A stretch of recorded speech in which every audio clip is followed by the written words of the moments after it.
Hey, it's Mark Ferguson with Invest for More. We're at the laundromat. It's a rainy, cold day in Colorado.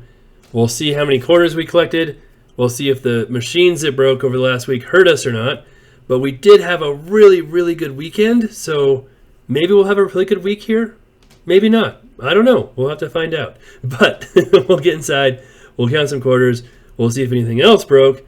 And then try to stay warm today as well. First off, we will see what we've got in the change machine. Now, I said we had a really good week on Monday. So on Monday, I take cash out, refill the machine. Had $1,411 there, which is the most ever, except for 1 week we had $1,437. So our second best weekend. We are almost out of quarters. So if we keep doing better and better and better, I'm gonna have to figure something out. Because when I refill on Friday, sometimes that isn't lasting us until Monday. I could come on the weekend, I guess. It's really not that far away. But yeah, we ran through all of our bucket of quarters as well. Those all went into the change machine. So everything is shaping up as it being a good week here at the laundromat. But like I said, we had a few broken machines and those aren't quite getting us fixed as soon as I hoped. So we'll talk about those too. Of course, we check our vending machine as well, which is out of a lot of different stuff. And I did not have time to go to Sam's or anything, and I realized, oh, we're almost out of chips as well, so I'm being a bad vending machine owner. And actually, I was like kind of thinking about the time I spend doing this stuff. Here's our pop machine as well. And I think the most time I spend at this laundromat is on that vending machine. Is filling it up, buying stuff for it, going to the store. It really is not that great of an investment. The only reason really to keep it is because customers like it and it keeps them happy. But as far as my own personal time and effort, it is not probably worth it. So it makes a little bit of money, but not that much, not as much as the time it takes to refill it and restock it and go to the store and all of that. So the pop machine is much easier. It doesn't take much time at all, and it's way easier to stock and keep track of what's there and what's not there. Soap machine too. It's real easy. It's real simple. And then everything I buy, I just have shipped to me, so I don't have to go to the store anyway. So that makes it easy as well. And I guess I could have snacks and stuff shipped to me too. I don't know. I haven't even looked into that. But maybe that's the solution. Maybe the solution is not going to Sam's, but having snacks and different options just shipped straight to me, and that'll save some time. But overall, there was a lot of money in the vending machine. It was one of the heaviest buckets I've had. Quite a bit in the soap machine, and an average amount in the pop machine. So here's the vending machine money right here, and we'll see what we've got. Remember to put my hand on the side to get the non-quarters that get spit out of this thing. And you might notice it is working fantastic. And there's quite a bit of money all over. So that's a lot. That's a lot of money in quarters and in change. So last week we had some issues with the change counter, and a lot of people said it's because I used a wet bucket. And that could have been the problem, honestly. That's about $7 from the pop machine plus whatever we have in change. And we did blow it out, try to clean it up a little bit too. But working way better. So maybe it was just being a little bit wet that caused the issues. That's about what we normally get from the pop machine. And then the soap machine. You better not stop working after I just said all that. Oh, I cut that off. Well, I'm sorry. Anyway, it's like 174 there. So we're going quick on this video. Sorry about that. All right. So right into taking the change out of the machines, and these are very good boxes, very full. And the quarters that you see in that bucket already were the quarters I took out on Monday. So I change these big machines twice a week, or they get too full. However, there's kind of a reason why both of these are so fuller than normal, because this one is out of order. And I ordered the part for it. It was supposed to be here already, and it's supposed to be here today now. But I really want to get that one fixed, because my customers too have said that's kind of become everybody's favorite machine because it's the biggest machine. It works great, and it's out of order right now. Now, this one here has just been shaking a lot. It still works, but we're worried that it will shake itself to death. So I want to, at some point, take it off its base and make sure everything is level and okay. And that's kind of what we had with some other machines too that were all kind of installed in the same time period. I don't know if that was the issue or something else, and these are great big full boxes too. Again, probably because some of our other machines aren't working and people aren't spreading out the money as much. So the good news is it looks like there's a lot of quarters here, and I can use one bucket for my big machines, at least right now. I wasn't sure if I could do that because these are my new buckets. I broke a bucket a few weeks ago and dumped 1,000 quarters all over the laundromat. That was fun. But I do like the metal buckets, so hopefully, although it's a good problem if I start overflowing them, because then that means way more quarters are coming in. There was quite a bit of quarters in that box too. And there were quite a few people in the laundromat while I was in there too. And some people ask me about security and collecting money, and some people are like, you need to do this at night when nobody's there. I'm like, that's the worst possible time you could do it, at night when nobody's there. I'd just be a fish in a barrel with a bunch of lights shining on me. So honestly, the safest time I feel collecting money is when there's other customers there, or especially people I know and who know me, and during the day when it's busy, because there's people there. The DMV is right next door. They actually have a security guard there, and I think if they got a new security guard, I really like their old one. He'd come and hang out and talk all the time. It was super nice. He had actually just had his first kid, but the new one I just saw today, I've never met him, never seen him, so maybe he, I don't know, doesn't come to the laundromat. Technically it's a DMV security guard, not ours, but they still come out and hang out because the laundromat's way more exciting than a DMV. But so there's that. There's also a fire station right across the street, which I know it's not like a police station or anything, but I feel like that's still a deterrent for crime and people who might break in thinking, oh, there is authority, people with cameras watching right there. So we've never had an issue, never had a problem, but knock on wood, something could happen, but I feel safer around people and doing this with a lot of people there, just because I feel like if I was a criminal, I wouldn't want a bunch of witnesses and a bunch of people there. If I'm going to commit a crime, I want nobody there, and no one calling the cops or reporting it. So that's my feelings. Oh, that one's really full too. So man, we might have more money in the small machines than the big machines this week. Usually the big machines have more money, but I think because we had a couple of them down, people were using the other ones. And which honestly, if our big machines are broken, the big machines are the most, you get the biggest bang for your buck. You can do the most laundry, for the least amount of money, per pound or whatever.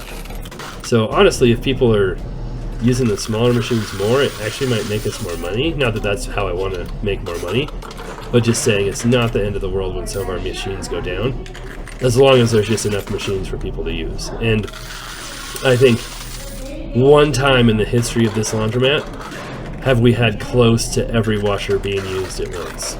And that was when we had quite a few more broken before we got some of the bigger ones we have now. We have seen all of the dryers being used before a number of times, so that's definitely our choking point, or that's not the right word, but that's definitely where we would want to add more machines if we could. We just don't have room. There's just nowhere to put more dryers. Now I'm still going to be careful with these buckets. You can see the broken one there. Even though they're metal, I still don't know if I trust the handles to handle that much weight, because that's a lot of weight. That's like, I can be a spoiler and tell you, it's over 3,000 quarters. How much does 3,000 quarters weigh? Let us go. That's a great question for AI, because searching stuff on Google just is excruciatingly painful right now. But if I go to AI and just ask how much do 3,000 quarters weigh, it will tell me right away. By AI, I mean artificial intelligence, which hopefully does not take over the world and make us all their robots. 37.5 pounds, according to AI. See how fast and easy that was? If I were to search Google, it would have taken me to 17 sponsored posts about how much a quarter ounce of gold weighs or something not related. Anyway, all right, we sped this up so that you don't have to watch the whole thing. But as you can see, look, it's working with no problems. So my first bucket was like 3,200 quarters, which is fantastic, especially considering I think there's close to that much in my second bucket. So our goal is to get over 6,000 quarters total. And based on what I'm seeing, we're definitely going to do that. So that's cool to see. And this coin counter is so much more fun when it works. That is for sure. And there were no dollar coins this time either to jam up the machine either. We had a few dollar coins in there last week. I still keep an eye out for silver and different special quarters, but very, very rarely find anything. Alright, so I slowed it down just at the very end here. There's 6,000. Man, there's a lot of quarters in there. This could be a really, really good week.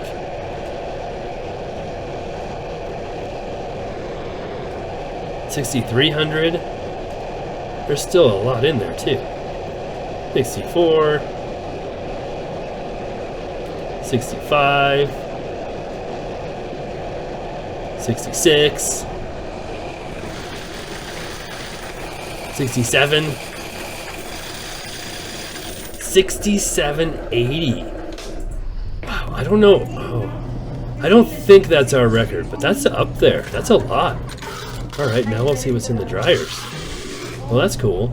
I mean, I thought we'd have a good week after having such a good weekend, but sometimes we've had really good weekends and then slow weeks, and you just never know.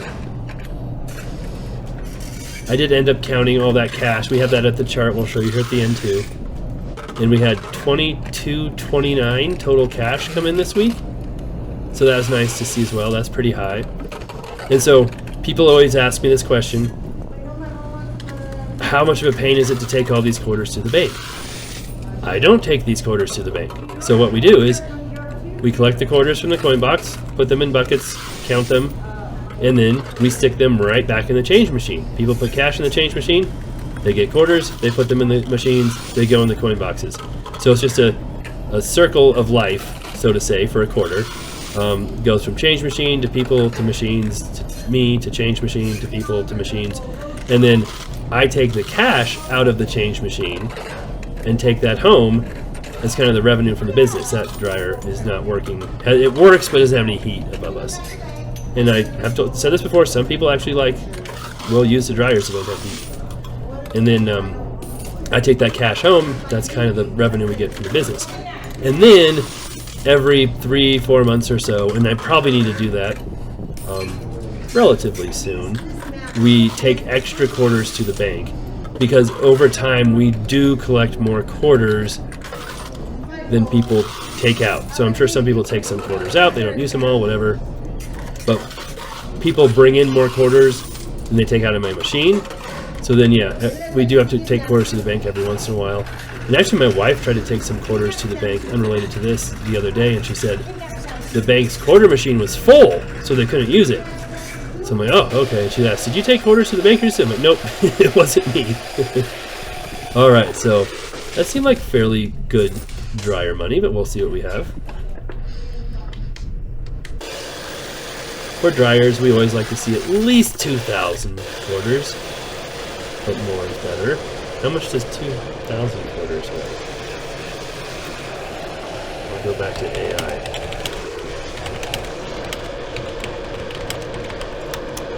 It shows me all the math for that too, but I figured you guys didn't want to hear all the details.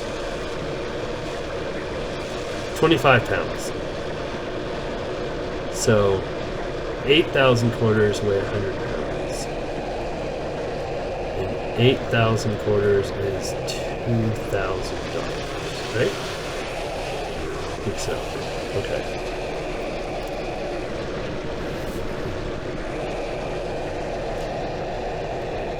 So yeah, $1,000 of quarters is 50 pounds. That's kind of the standard.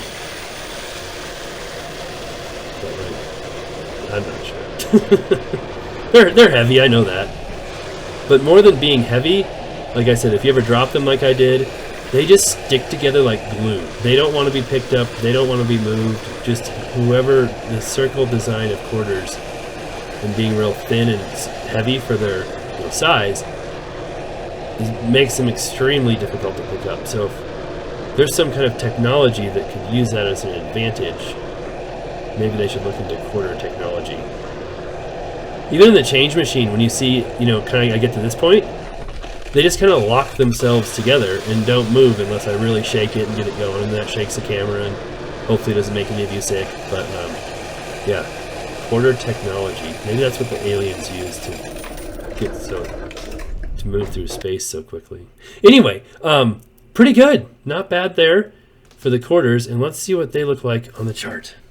So we've been making this chart since December of 2023. When I opened up, I took over the Laundromat in September. Didn't really have to buy it. Got lucky there, that's for sure.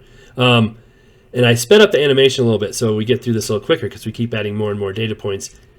But you can see we started off pretty low and got better and better, and then did even better after that, and then started doing even better then.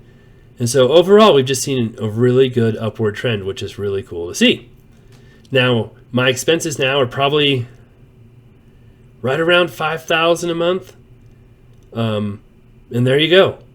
$24.11 this week, which is our third best week ever. So not quite a record, but pretty good and really cool to see us still doing good. So you can kind of see, we had that plateau around 1,800 quarters for a long time, broke through it at like 24 something, then kind of broke through that plateau and have had a plateau around 2,000-ish, with some ups and downs. And lately I feel like we're kind of breaking through that plateau too. I would really love to be about 2,500 quarters a week. Sorry, $2,500, not quarters. That would be awful. $2,500 a week. That'd be cool to see. And I'm not sure. I guess there's a few things we could raise prices a little bit, but I don't know if we want to raise them too much. I think we're pretty good where we're at.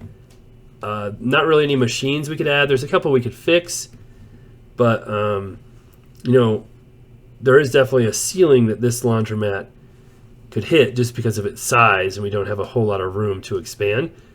But a lot of our customers say they love it because it's small, it's quiet, no drama there, and that's their favorite little laundromat. So we'll keep going, we'll keep chugging away. Hopefully we get that part soon and can get that one machine fixed. And then, yeah, thanks for watching. Love to hear what you think. And we'll keep chugging away and see where these sales end up going.